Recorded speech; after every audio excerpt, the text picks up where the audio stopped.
Welcome to What's New in SwiftUI. I'm Matt, and later on I'll be joined by Taylor. This session is all about SwiftUI, Apple's declarative UI framework. SwiftUI is still young, but we've come so far already. SwiftUI was first released in 2019, introducing a powerful new way to build user interfaces in a declarative, state-driven style. We took the next big step with SwiftUI's second release, enabling 100% SwiftUI apps with the new app and scene APIs. This year, we're focused on supporting even deeper adoption of SwiftUI in your apps with a great set of rich new features. Now, if you haven't yet had a chance to try out SwiftUI yourself, that's okay. Only you know what's best for your app. But here are a few tips to keep in mind as you learn about all the new features available this year. A good way to dip your toes into SwiftUI is to use it to create brand new features in an existing app, like how it powers the new activity stream in Notes for iOS, iPadOS, and macOS. Or the new avatar picker in macOS, also built with SwiftUI. Remember, you can mix in SwiftUI alongside your existing UIKit or AppKit code. SwiftUI is also a useful tool for expanding your app to new platforms, like how SwiftUI was used to build the new Shortcuts app on macOS. With SwiftUI, you can easily share common code between platforms, while still crafting a unique experience for each device. And when you're ready to redesign your app, that's the perfect time to bring in SwiftUI to help. The all-new Apple Pay purchase flow was redesigned using SwiftUI, which was also used to bring a fresh coat of paint to the new Help Viewer on macOS and the Tips app on watchOS. And finally, we can't forget the gorgeous new weather app for iOS, also rebuilt from the ground up in SwiftUI. These are just several examples of how SwiftUI is helping build the next generation of apps. For this session, we'd like to share some of the great new APIs that made it all possible. We'll start by walking through improvements to how we build collections of content with lists and grids. Next, we'll go beyond lists, introducing new features to take your data-driven apps to the next level. Third, we'll show off some stunning new tools for driving graphics and visual effects. We'll talk about enhancements to text, keyboards, and focus-based navigation.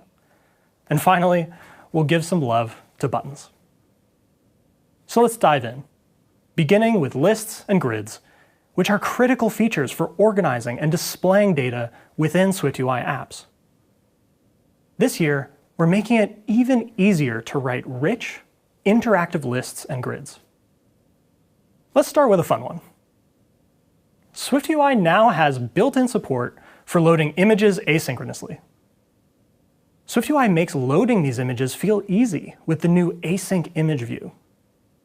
Just give it a URL, and SwiftUI will automatically fetch and display the remote image for you, and even provide a default placeholder.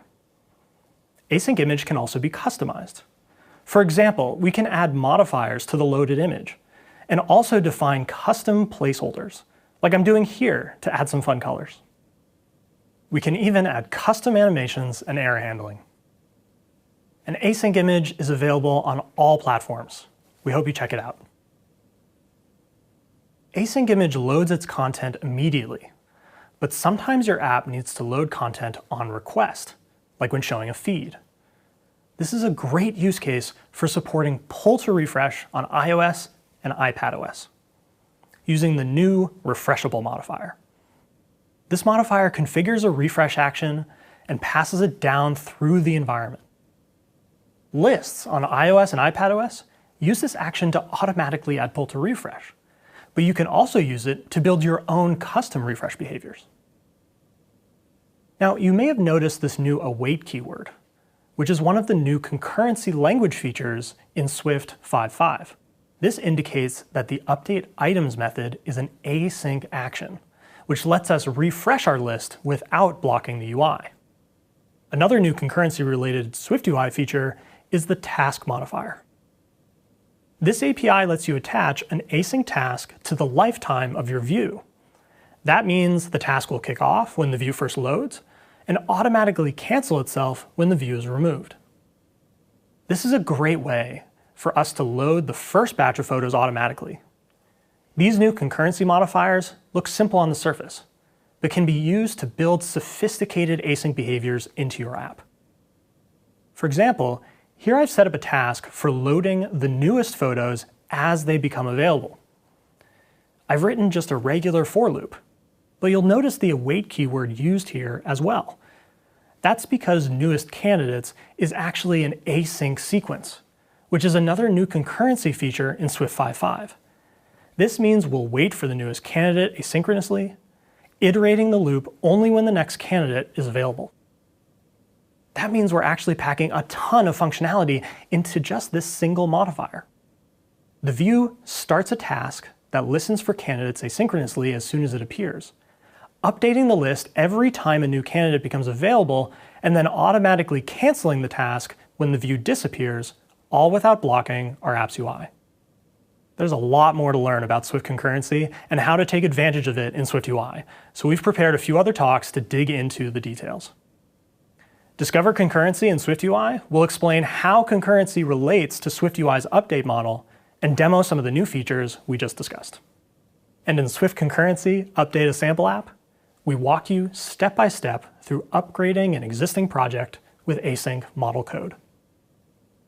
Next up, we're giving you new and better ways to build interactivity into your list content.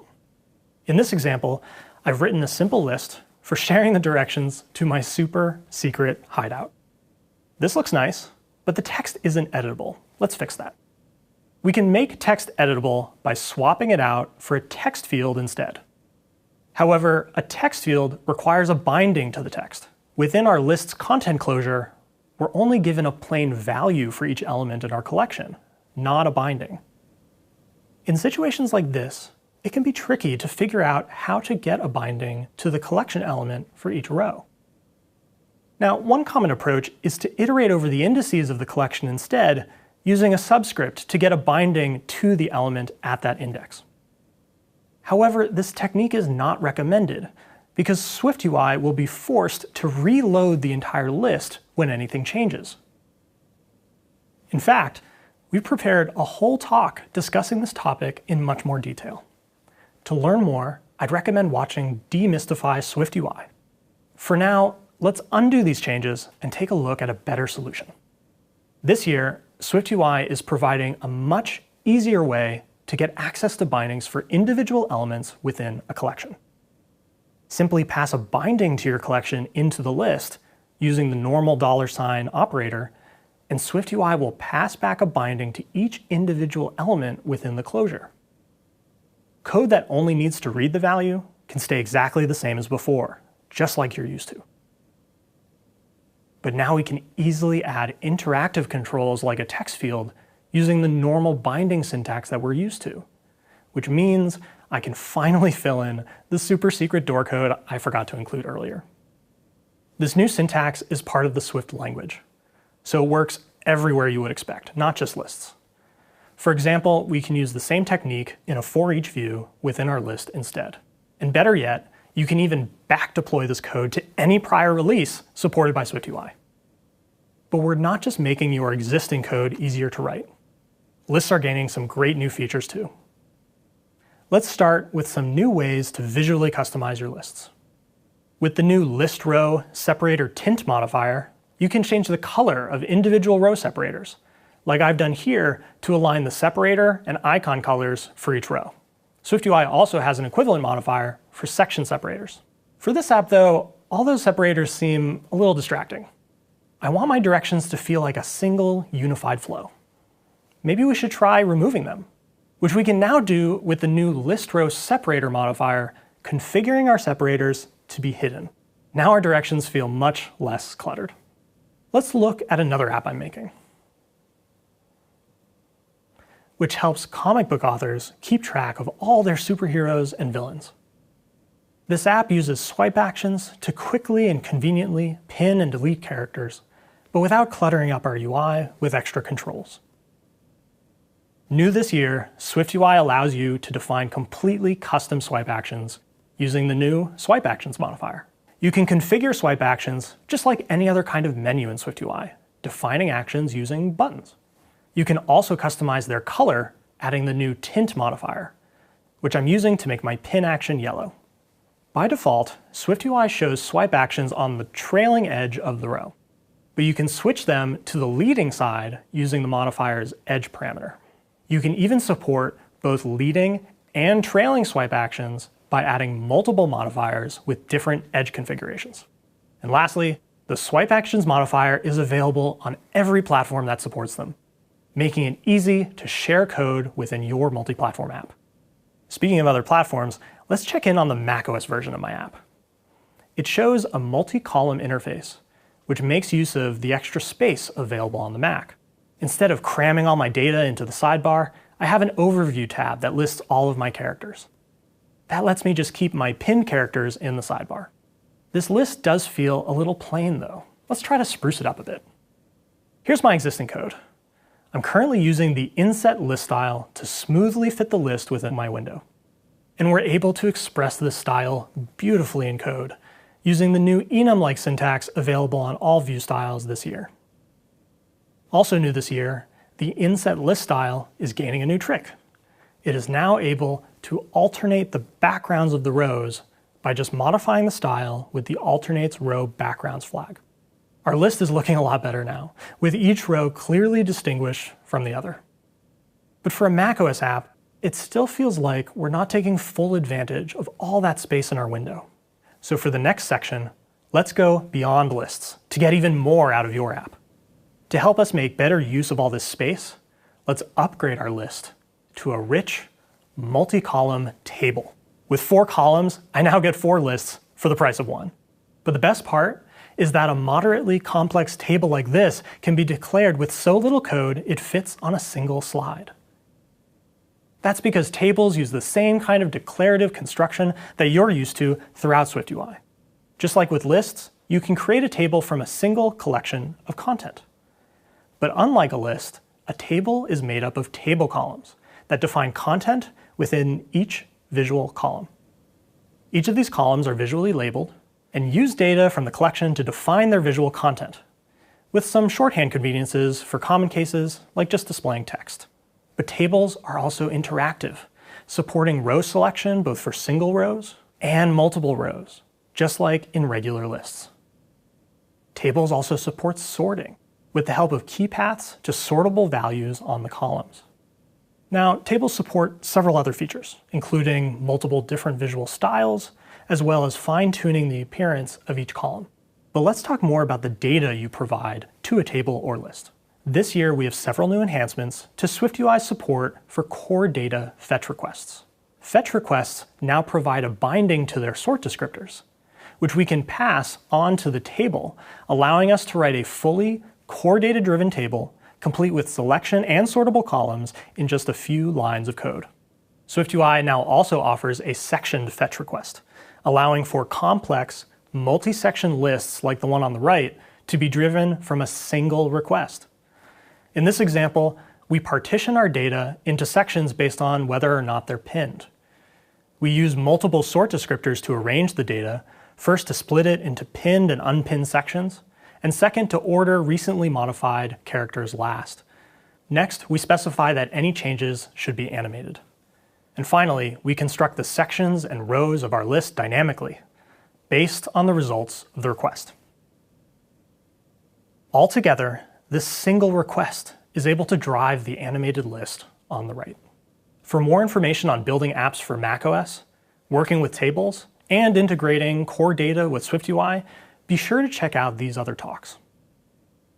The SwiftUI on the Mac 2-part series will take you step by step through building an app that's optimized for the Mac. And bring core data concurrency to Swift and SwiftUI will cover the new core data fetch request APIs in much more detail. Now it's time to step back and think about how we can help users find what they need amidst all of this data. Of course, I'm talking about search. Search is a critical part of all of our platforms. It helps users find what they need exactly when they need it. You'll find it on large devices like the Apple TV, even all the way down to the smallest devices, like the Apple Watch. So since search is a multi-platform problem, it needs a multi-platform solution that can scale across all these devices. Luckily, adding search to your app couldn't be easier.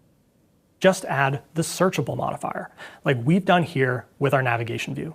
With this one modifier, SwiftUI will automatically add a search field to the appropriate location in your app, and optionally show suggestions in a platform and context-appropriate way. The modifier takes a binding to the search text, allowing you to filter your data based on the current value.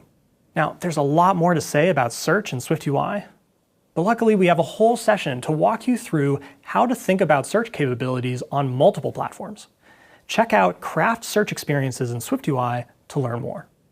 So far, we've explored how to load, display, organize, and search through your app's data using lists and grids. Now let's talk about how to share that data beyond your app. One of the simplest methods of sharing data is just by dragging it out of your app. In my Heroes and Villains app, I've configured the character icon on the detail screen to be draggable using the existing onDrag modifier. New this year, you can now add custom previews to your draggable views. This preview is shown instead of the view while it's being dragged. Drag and drop is powered by item providers, which allow data to be copied and shared between different processes. This year, SwiftUI is providing several more ways to use item providers to integrate with other apps and services, such as configuring your app to support importing item providers from external services using the new Imports Item Providers modifier. In this example, we've configured our view to be able to import images and add them as attachments to our story characters. We can pair this capability with a new macOS feature, Continuity Camera. By adding the Import from Devices commands to our app's main menu, we're now able to use an iPhone or iPad to just take photos to import into our Mac app. Let's try it out. The symbol of the View Builder superhero is her trusty hammer. It would be great to attach a picture of it to her profile. Luckily, I happen to have it right here. From within my app, I can access the Import from Devices commands in the File menu. Then I can choose to take a picture using my iPhone, which automatically opens the Camera app so we can quickly take a picture. And the new photo is imported and added to my app using the Imports Item Providers modifier we showed earlier. SwiftUI also supports exporting data out of our app. Exporting data allows you to take advantage of other services, such as being able to trigger shortcuts from directly within your app.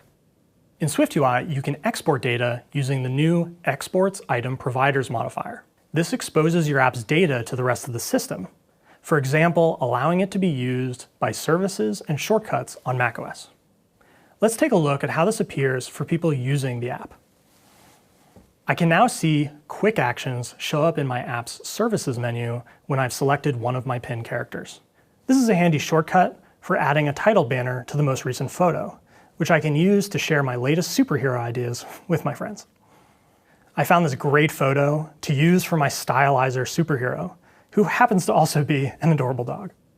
My custom shortcut added this fun banner to the top and overlaid the hero's name. My shortcut also lets me share the photo. I'd love to get Taylor's feedback, since he knows a thing or two about cool graphics. I can just add Taylor as a recipient and type in a quick message and send it off. What do you think, Taylor? Thank you, Matt. It looks perfect, and it's definitely going to be your new contact photo. This adorable image is a great segue to the next section, advanced graphics. There are a bunch of exciting enhancements this year, from symbol updates, materials and vibrancy, to a powerful new canvas view. First up are symbols. SF symbols are a great and easy way of adding beautiful iconography throughout your app. Not only are there many new ones this year, but they come with several new features to make their use in your app even easier and more expressive. There are 2 new rendering modes that give you even more control over how symbols are styled. Hierarchical uses the current foreground style to color the symbol, just like monochrome, but automatically adds multiple levels of opacity to really emphasize the key elements of the symbol. And palette gives you even more fine-grained control over individual layers of a symbol with custom fills. Check out what's new in SF Symbols for more information and design guidance on these new modes. Pairing perfectly with these is an update to the set of colors available in SwiftUI. These colors are optimized for all of the different configurations they appear in: light and dark mode, specific appearances over blurs, and even the specific platform they're shown on. In addition to different colors, symbols come in many different shapes. Many symbols have modifiers that show up as filled, circled, and more. Previously, you had to hard code these variants, but more than that, you had to know which variant was right to use in which context. The iOS Human Interface Guidelines describe how in tab bars, filled variants should be preferred. So you had to specifically include that .fill modifier in the name. This year, you don't have to worry about that. SwiftUI will automatically choose the right variant for you based on the context you use it in. All you have to do is provide the base symbol you'd like to use. And by not over-specifying the exact configuration you want, you also get code that's more reusable. For example, if we run the same code on macOS, we get the correct variant for that platform: outlines. To learn how to take advantage of this automatic support in your own custom views, as well as many more symbol enhancements, check out SF Symbols in SwiftUI. There are now a lot of SF symbols, so I wanted to build a cool visualizer to browse through all of them. This is a great use for SwiftUI's new Canvas view. Canvas supports immediate mode drawing, similar to DrawRect from UIKit or AppKit. When composing lots of graphical elements that don't need individual tracking or invalidation, this is a great tool. Here I have a canvas displaying every single SF symbol that comes with the OS. And for all 3,166 of them, it draws each of them into their own frame. Canvas works on every platform. And since Canvas is a view like any other, we can also attach gestures, accessibility information, and update it based on state or the environment, such as adapting to dark mode. Here, I've added a gesture that lets me set a focal point to zoom in on, and I'll update the frame and opacity of each symbol based on that. Now, I can click and drag around, and every symbol smoothly updates as the cursor moves around the screen. We can also make sure that this is fully accessible by taking advantage of a new Accessibility Children modifier. What's so cool is that you reuse the same views you're used to using in SwiftUI to refine how it comes across through accessibility features. In this case, the symbols can now be enumerated like someone would otherwise browse elements in a list, speaking each element as they navigate through. And this modifier isn't restricted to just Canvas, but can be used with any view to really polish its accessibility experience. One final thing we can add to our canvas is updating over time, using the new timeline view. A refinement to make for tvOS is to have that focal point animatedly move around the screen, acting like a screensaver. Timeline view is created with a schedule, in this case, the animation schedule, and it provides the current time it's rendering for. And so we can use that time to update the focal point in the transform, creating our beautiful symbol screensaver. This timeline view can do so much more. A really cool feature of the Apple Watch is its always-on display. Previously, your app would be blurred with the time overlaid when it enters the always-on state. And with watchOS 8, your app now dims by default, and you have more control over how it appears, with SwiftUI giving you the tools you need, one of which is Timeline View. Once the watch goes into its always-on state, Timeline View can preload the display of your views at future dates. And as we move into the future, those views will automatically be displayed on screen without ever taking your app from the background. A critical part of this is the timeline schedule. In this example, I'm using the simple every minute schedule, so Timeline View will preload out the display of each minute on the minute, showing me the next symbol in the browser. There are several other kinds of schedules as well to help suit the needs of your app, such as a collection of explicit dates, which works great when there will be events at specific times. Now, another important aspect of this mode is hiding user-sensitive information, since it could be visible to others. I'd really like to keep my favorite symbol private, and by simply adding the privacy-sensitive modifier, it will automatically be redacted when the watch enters the always-on state. Check out what's new in watchOS 8 for more information on the always-on display and more. And this privacy-sensitive modifier also works in widgets as well. Widgets that are added to the lock screen will use this to hide sensitive information while the device is still locked, and reveal once the device is unlocked. Principles of Great Widget will go into more detail on this and other ways of building wonderful widgets for your apps.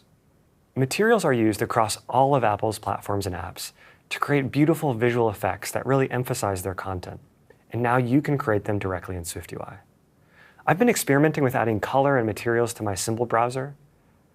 and I'm adding a material-backed overlay to display the number of symbols. Adding a material is as easy as adding a background. I'm using the ultra-thin material and can give it any custom shape to fill. These materials automatically come with the expected vibrant blending of content on top of them, when using primary, secondary, tertiary, and now even quaternary foreground styles. And emojis are automatically excluded from that so that they look exactly as they should.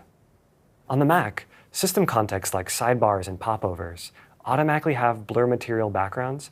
It will now also have that expected vibrant appearance for the content within them.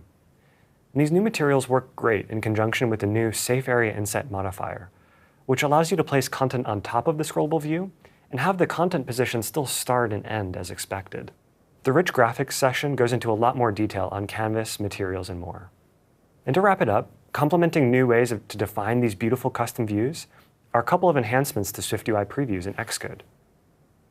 First is a new preview orientation modifier that allows you to specify the orientation of the iOS device in the previews and even mix and match previews across different orientations. And second is a big improvement to how you edit and view your app's accessibility in previews.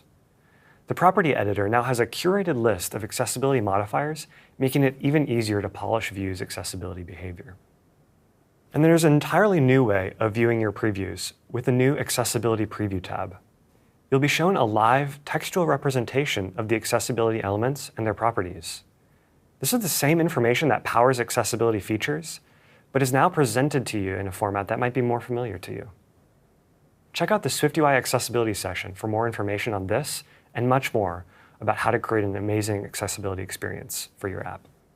Now, up next is a range of enhancements to text-related controls, and keyboard navigation. Text is so fundamental to every app. It's one of the main ways your app communicates to people. It's often the very first view you write. And this year, it's gaining a lot of new exciting features, from styling to localization to interactions and formatting. First up is Markdown support. Text can now contain Markdown formatting directly in line. This can be used to add strong emphasis, links, which can even be interacted with, and even code style presentation. And this is all built on top of the new powerful Swift-based attributed string and foundation. In addition to Markdown support, it brings an entire suite of rich type-safe attributes, and the ability to define your own attributes and even use them within Markdown syntax. For more information on this and the amazing new automatic grammar agreement, check out What's New in Foundation. Importantly, text also localizes its content so that people across the world can use your app. And this is true of the new Markdown support as well, allowing language-sensitive attributes to be properly localized. Another great improvement to localization comes from Xcode 13. It now uses the Swift compiler to generate strings and localization catalogs from every use of localized string key and the new localized string and attributed string initializers. To learn more about this and other localization tips and tricks, check out Localize Your SwiftUI app. Now, in addition to these new ways of displaying text, there are new ways of making text even more dynamic. The first is an important accessibility feature, dynamic type. SwiftUI has supported dynamic type since its inception, and this year has a new API to allow restricting the range of type sizes a UI supports, to keep it from getting too big or too small. This shows what our header looks like at the default large size. I personally use dynamic type to get some extra information density into my content, and this shows how the header stayed the same size at the small type size, since it's restricted to be at minimum the large size. On the other end of the spectrum, using the accessibility sizes does result in our header growing larger, but only up to the extra large size. While macOS doesn't support dynamic type, it does support another important text interaction, selectable text.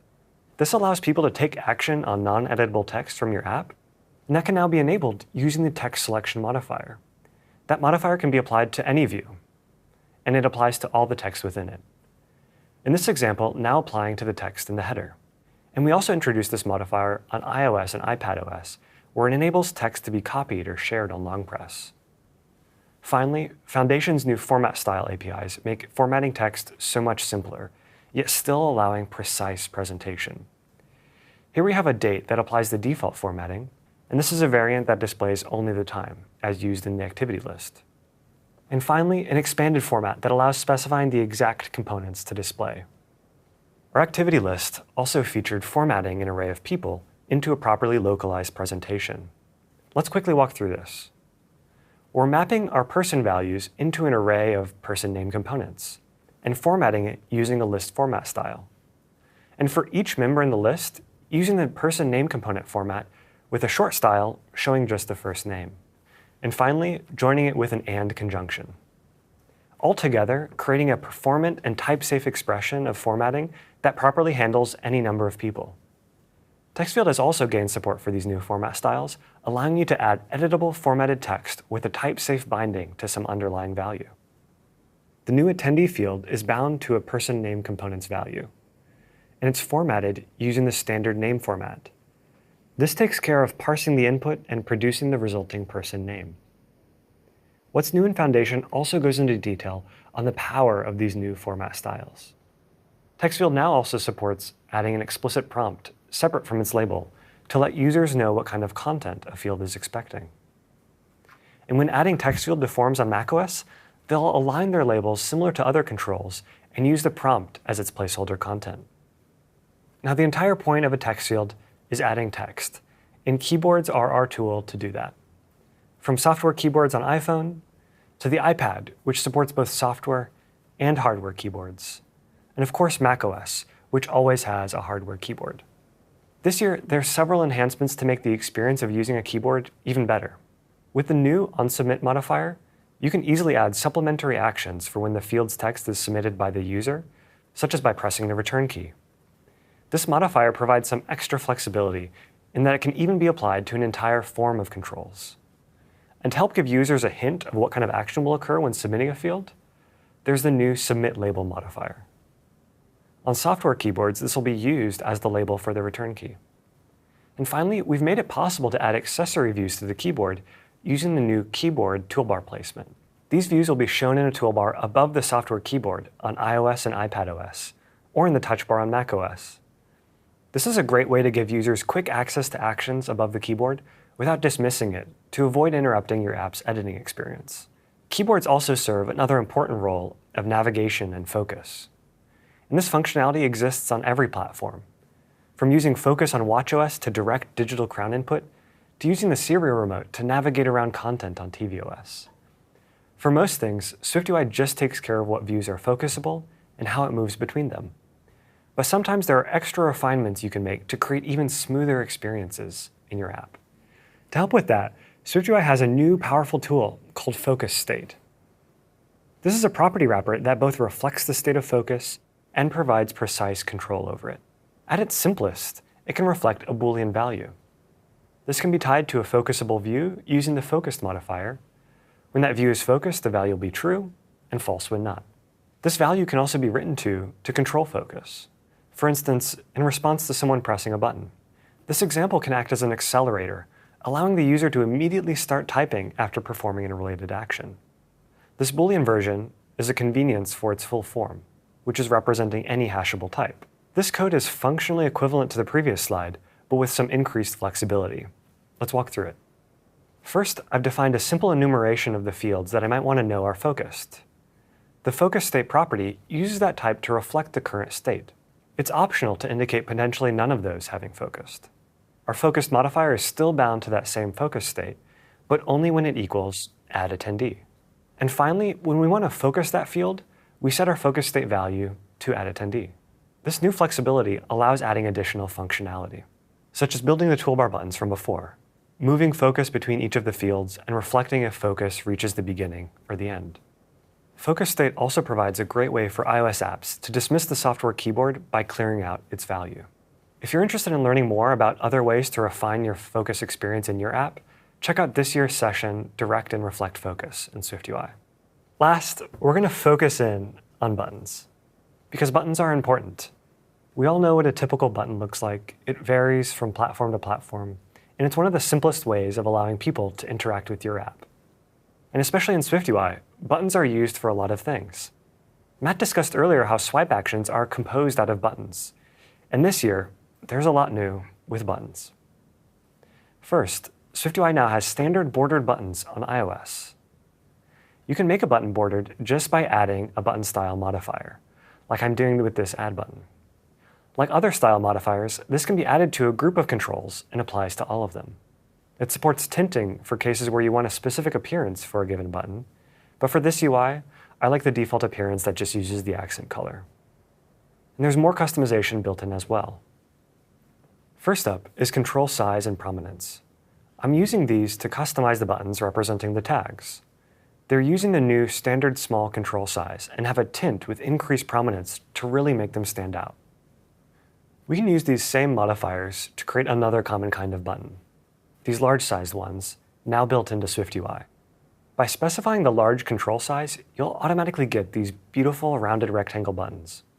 And to give them a sense of hierarchy, I modified the most important one to have increased prominence, filling it with a high contrast accent color. And the secondary button can still be tinted, but has a lower contrast. These buttons have a few modifiers to make them great on the iPad too. The text labels have a maximum width so that the overall button is flexible, but doesn't get comically large. And the primary button has a default action keyboard shortcut, so when using the app with a keyboard, I can quickly hit the return key to add this button to my jar. Now, many of this API has already existed on macOS, making it even easier to build apps for multiple platforms. The one new addition is adding increased prominent tint support to let you tastefully add these bright buttons to your apps. Note that non-prominent buttons, like these add buttons, do not display any tint, since their chrome is what indicates their interactivity on macOS. Having learned about prominence, I might be tempted to go and apply that to all of my add buttons, but it can get overwhelming and confusing to have so many prominent buttons on screen. It's best reserved for singular primary actions. The lower prominence tint is a great alternative for adding a splash of color on iOS. And my favorite thing about these new button styles is that they automatically have the expected pressed and disabled states, dark mode support, and of course are fully accessible and compatible with dynamic type. And they help give consistency between apps. And Buttons' new API doesn't stop here. SwiftUI has also added first-class support for buttons with additional semantics, such as marking a button as destructive, which will automatically give them the expected red tint. One new context this can also be used in are confirmation dialogues, which lets users confirm actions that have serious impact to their data. On iOS, this shows as an action sheet, on iPad as a popover, and on macOS as an alert. SwiftUI automatically handles following the design sensibilities of each platform. Next, let's talk about the buttons that aren't capital B buttons. Currently, the app's add buttons just add to the user's default jar. But for avid collectors, I want to support adding to specific jars. This is a perfect use case for a menu button. We'll use the same add label, but present a menu of all the possible jars once the button is clicked. However, these menu buttons visually carry a lot of prominence. We could hide the indicators using a new menu indicator modifier added this year. And even without an indicator, this button still presents a menu on click. But for these buttons, ideally we'd get the best of both worlds, with a simple single click to add to the default jar and the flexibility of showing the menu of others. New this year is the ability to customize a menu's primary action to help with this kind of case. By default, a menu with a primary action has a two-segmented appearance on macOS. The main part of the button triggers the primary action, and the indicator presenting the menu. And when the indicator is hidden, it again looks visually just like the button that I started with, but has a behavioral distinction. A click triggers the primary action, and a long press shows the menu. And what's great is that the same thing works on iOS too. Now these menus give a lot of flexibility, really catering to how your app needs to use them. Another new example of a control gaining a button style is toggle. This creates a button that when tapped, visually turns on and off and can be used just like any other toggle. And joining these new control styles is a container that groups related controls, aptly called control group. On iOS, the controls in a group are organized a little tighter in the toolbar. And on macOS, there are visual affordances indicating the two grouped buttons. And to wrap this all up, naturally all of these things can be composed together. For instance, these standard back-forward buttons are a control group of two menus. Each of these menus have a primary action that's performed when clicked, and once the menu is long pressed, they'll present their contents. Now with just a few additional customizations on buttons and these new styles, a lot of flexibility has opened up on how you can use these controls in your apps. We ran through a lot in this session, and there's even more that we didn't have time to cover. We're excited for you to take advantage of these new features in your own SwiftUI apps and adopt SwiftUI in even more places. Thank you, and have a great rest of your 2021.